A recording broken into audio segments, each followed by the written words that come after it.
streams that filter through this land of ours and fill a sportsman's dreams. Enjoy what nature holds for us, her bounty never ends.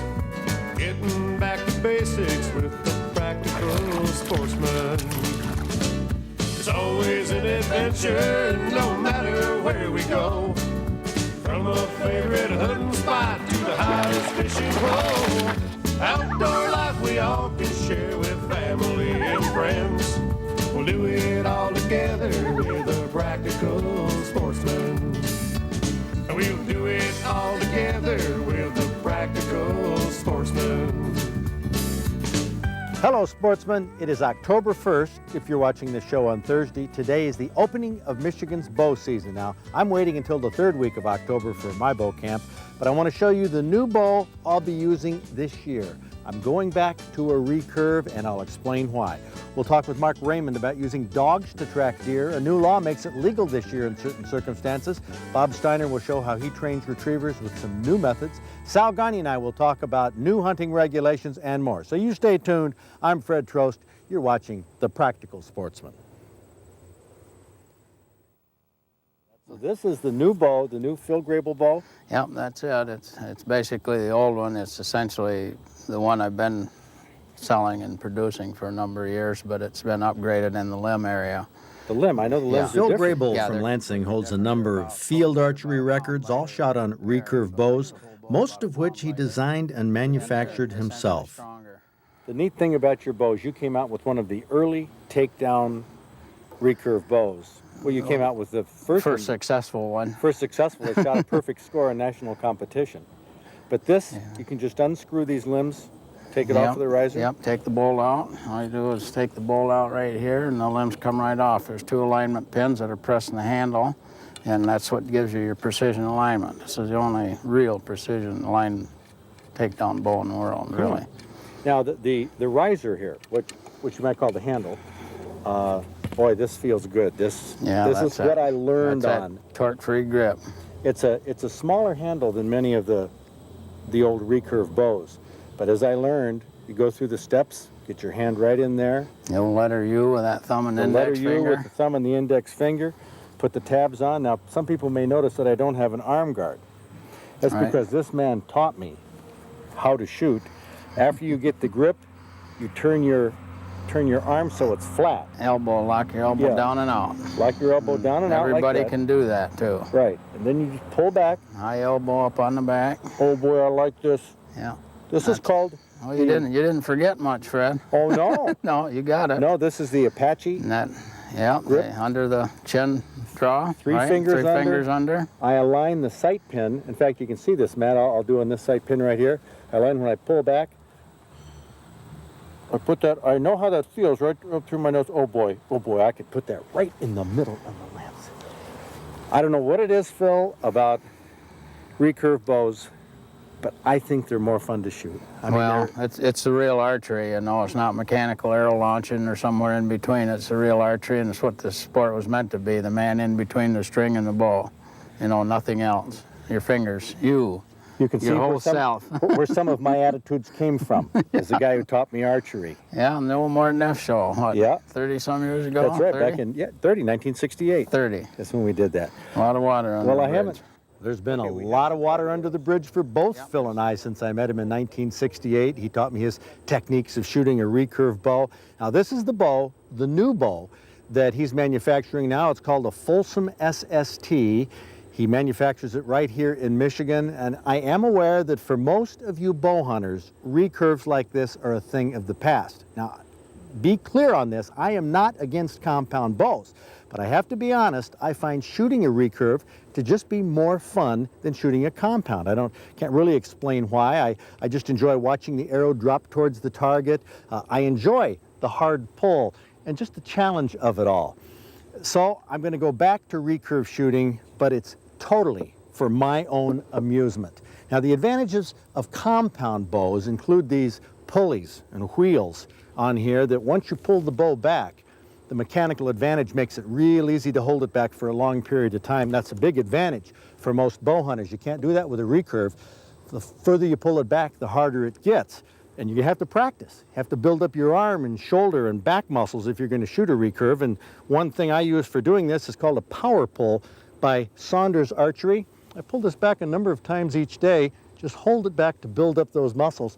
I tell you, I enjoy the exercise of it. I enjoy shooting a recurve. I mean, the reason I hunt and fish is because I enjoy it. So it's just all for my own pleasure. Now, on the subject of bow hunting, you know, a deer shot with an arrow oftentimes runs 100, 150 yards after it's hit. Sometimes it's difficult to find the dead deer. This year, a new law allows hunters to track down deer with a dog. I talked with Mark Raymond of Clear Point Dog Training about this new law. On this blood trailing, it's illegal to even trail a deer, and unethical, and it's not something we do up north. It's something that now this year is the first time that it is actually legal to use a dog to blood trail a deer. Yeah, and there's something else in that as well, that there's been questions on using lights at night and the legality of that. And part of this law does state that in tracking that deer with the dog, it is lawful to track that deer with dog on lead with a handheld light. So that can be done. The lights are legal. And also on this year, being the first year that it started, a lot of people have no knowledge of what exactly the law states. But the deer is able to be blood trailed by a dog on lead. No length of the lead is specified. Can be whatever length you want. Preferably, I'd suggest about a 25-foot lead would be good. Also, the handheld light is legal for tracking after dark. But doing this, while you're doing this, you cannot carry firearm or bow. Just as if you're trailing a deer before at night with a light, is something you're not going to carry that. You can't do that in using the dog, then you're using the dog to hunt. The other thing that puts a little twist on this is that not in, but on public land, it is unlawful for trailing a deer with a dog, blood trailing a deer, that barks. So you need a dog on public land that does not bark while he's tracking. Now, wouldn't all dogs bark when they chase deer? Not all dogs bark when they chase deer, not all bark when they track deer or fur game. But your hounds, yeah, your hounds are going to give voice as they give chase or track. Most of them do. But some of the best tracking dogs are bird dogs. They have good noses, they're very trainable, and it's very easy to train these dogs, and they, most of the time, don't give voice. Every now and then you'll get one that will, but I'd say 95% or more are not going to give voice, so those dogs would be ideal for any type of property that you're hunting, public or private. But Mark, every bird hunter spends a lot of time trying to keep his dogs from chasing deer, from smelling them, from being around them. How's this going to work? Well, it, again, puts a little twist there. You're not having this dog chase the deer. You're not having him tracking only the scent. It's the same as a downed bird. The dog has blood scent there, and he's tracking the blood, and that's what you want him on. But at the same time, if that blood stops, then yes, he needs to pick up and continue tracking the scuff marks in the dirt, raw earth that's turned up, or just the track itself. So the dog is following the deer because the blood is now stopped, but he's also on lead. He's not allowed to chase, so you still can hold him back on that chase. Now, do you think that this is a good law, or is this going to cause more problems? Or, you know, you're a trainer. What do you see this is going to bring? I see it as a good thing. I don't think we're going to really have any problems.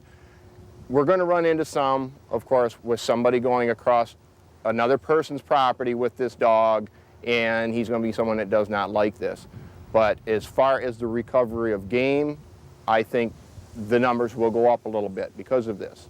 We get people out there, and we're going to get specialists too, people that train their dogs, that do this to get out there and track their buddies' deer. Next thing you know, somebody else is calling them. They found out they've got this dog. DNR are interested in people that have dogs for tracking deer that have been poached. They find the blood, or the person comes out with blood on their hands. These dogs then can track them back. So they'll benefit by that as well. Bento, being a German Shorthair, has a little bit of hound in him. Can any bird dog do this, or any dog? Literally any dog that has a good nose and is trainable and controllable out there. You need a dog that is going to track at a slower pace, or you have to make them track at a slower pace. And that's the thing there that is going to cut some of these dogs out. If they're real high strung and they're always pulling on the lead, you can't control that dog, then of course it's not going to make a good blood trailer. You want him to go at a slow and deliberate pace and stay on that track or downwind of it. They don't have to be right on it, as long as they have scent of it and are continuing on the trail. Now, how do you go about doing this? How does a person go about training their dog to track blood? Or is it something that they all know how to do anyway? No, it's many things. People buy a bird dog and they think it's naturally going to point and retrieve, and they buy a retriever and they think it's going to love water. It's not positive. So you get a dog like this, or if you want a dog like this, I should say, you need to start out best as a puppy. You can start them with, get some food and drag that, a hot dog, soup, and at the end of that trail is something that he likes to eat. Not his normal food, but something that he loves, and you treat them for it. And you build it up, and then you actually have to use the blood, and you want to leave that blood lay for a few hours before you even bring the dog in, because when you blood trail this deer, it's not going to be fresh. You have to work with distractions, crossing that line with other game, because if you shoot a deer and it's 2-3 hours before you get out there to trail it, you have no idea what may have crossed that track, and you want to know how your dog reacts to different scents and so forth, and make sure he doesn't leave that he continues on that track. There's a lot to it if you want to finish a dog in this blood trailing, so that you can trust him to go out there, that he knows what he's doing, he's going to stay on this. You need to do this over and over. You can't take your dog out and run 3 or 4 of these tracks and say, okay, he's doing it. You're going to take him out there and he's going to fail. So it takes a lot. It's something like training a dog for bird hunting or coon hunting. It's some dedication there to train this dog for that.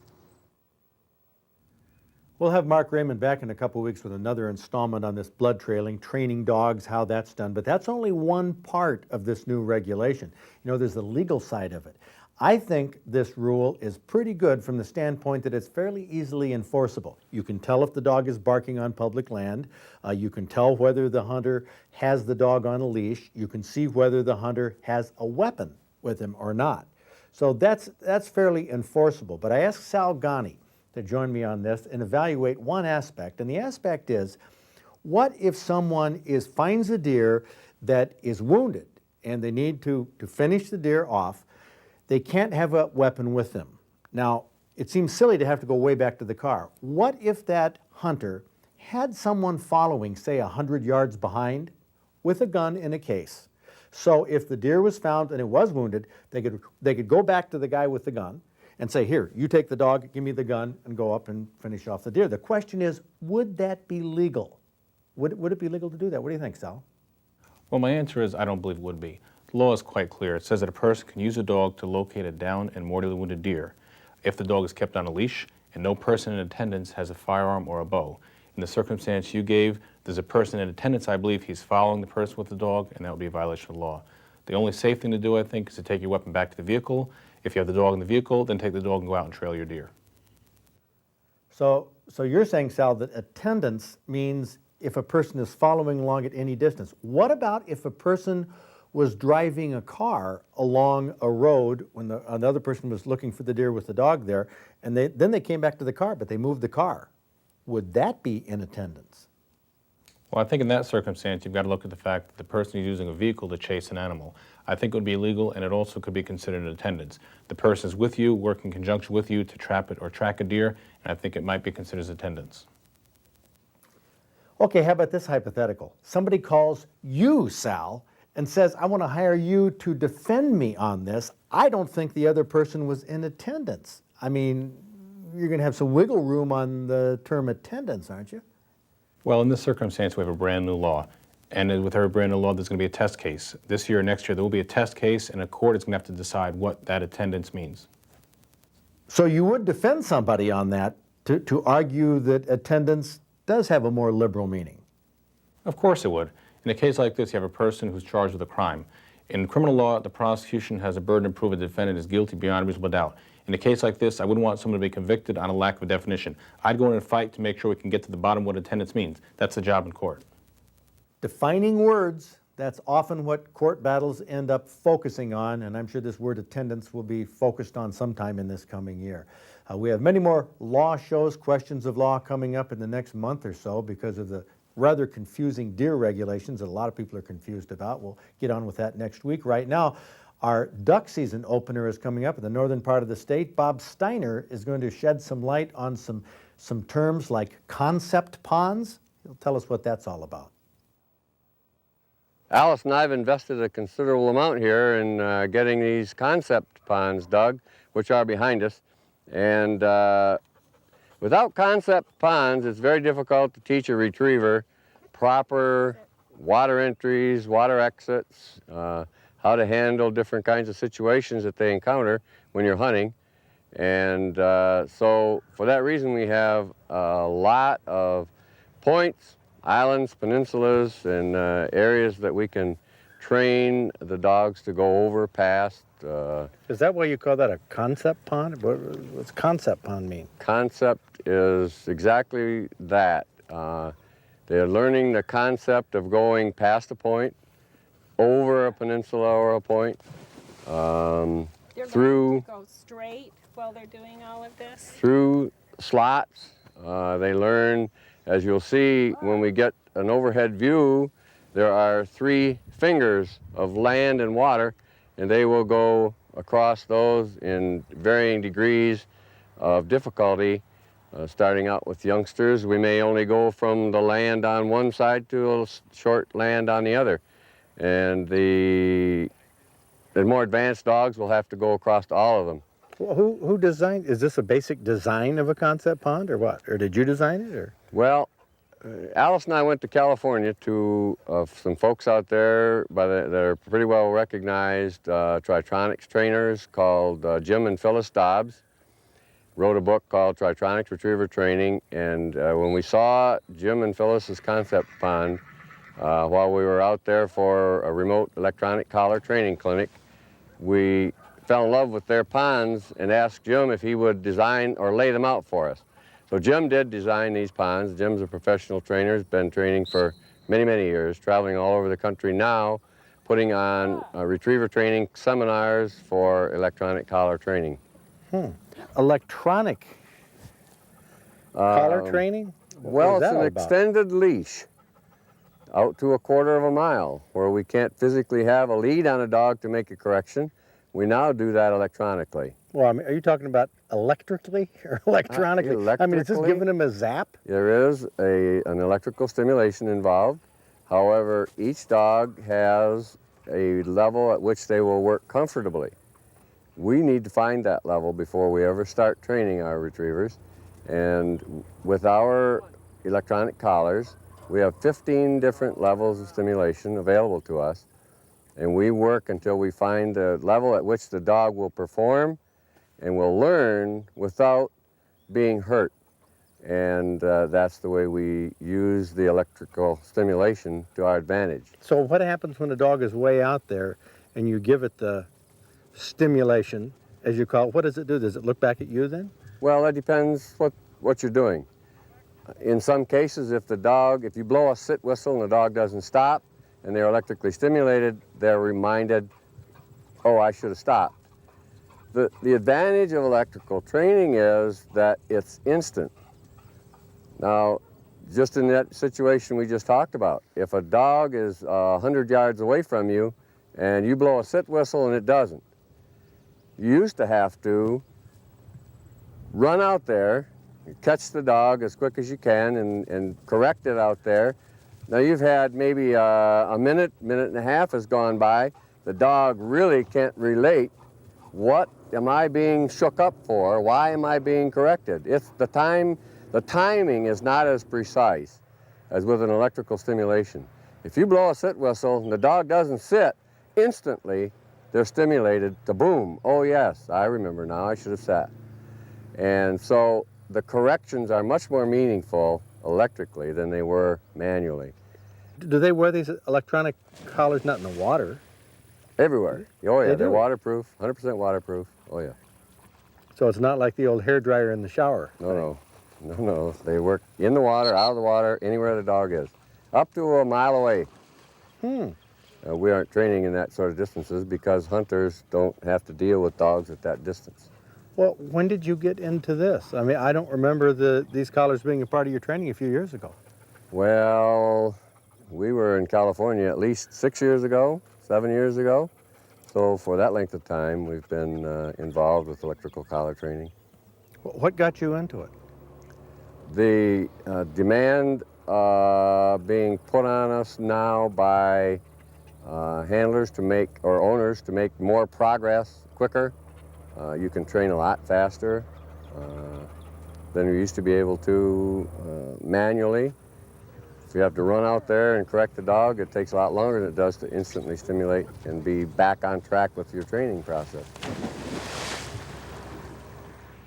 We fished with Art Ferguson. Brant Detmers and I went out there this past weekend on Sunday. Look at the smallmouth we caught, 4 of them, over 4 pounds. Oh, what a day. So what's the story behind the bucks? I knew the day would come when he would get one on the wall, and this year he got 2 to go on the wall, and now I have to fight with where they're going to go. He wants to take down the family pictures, and I want to keep them on. The family pictures? Well, what has he gotten in years past? He's gotten plenty of other bucks, but these are the biggest. Family pictures, huh? Yeah. So how are you going to decide where these actually end up? We'll probably keep the pictures up. He can have the fireplace. Okay, that's really the end of the story right here. But we'll talk to Barrett anyway. So, did your wife go out hunting with you? No, she doesn't like to hunt. Oh, those pictures are going to stay then. No, probably. Probably? So what is the scoop? How did you luck out with 2 of these? Well, I just happened to have 2 good lucky spots, but this one I saw him a week before, he came in behind me and I wasn't able to shoot. I was just able to watch him. There's a tall grass. I saw the horns. All I noticed was the white horns at first. I couldn't see him straight on. I just saw him from the side. I didn't know how wide he was or how big it was, so I knew it was a 4 or 8 point, 8-point rack.